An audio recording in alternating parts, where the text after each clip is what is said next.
Hello, my name's Chris. I'm a registered professional forester and the Director of Investigations at the Forest Practices Board.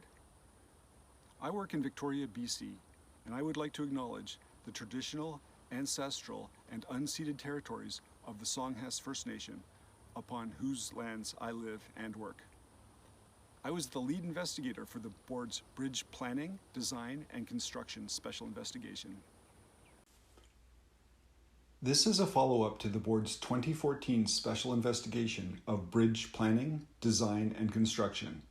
The purpose of the investigation was to determine if practices have improved since 2014. We assessed 269 forestry bridges and 59 woodbox culverts in 5 natural resource districts for compliance with the Forest Planning and Practices Regulation, as well as conformance with professional practice guidelines for crossings.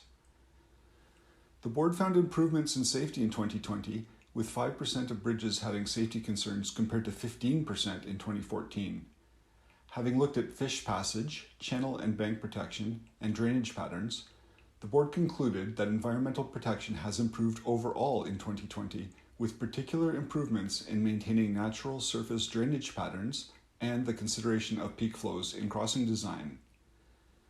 2 concerns were highlighted by the investigation.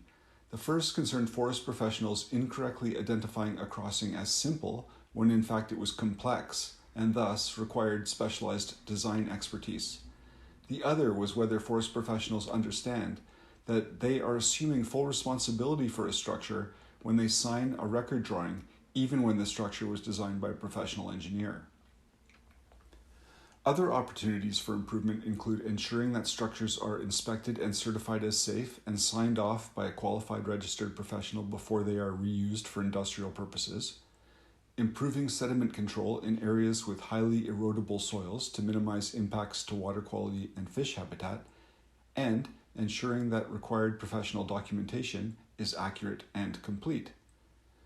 The board made 3 recommendations directed at the Ministry of Forests, Lands, Natural Resource Operations and Rural Development, the Association of BC Forest Professionals, the Engineers and Geoscientists BC, and the Joint Practices Board.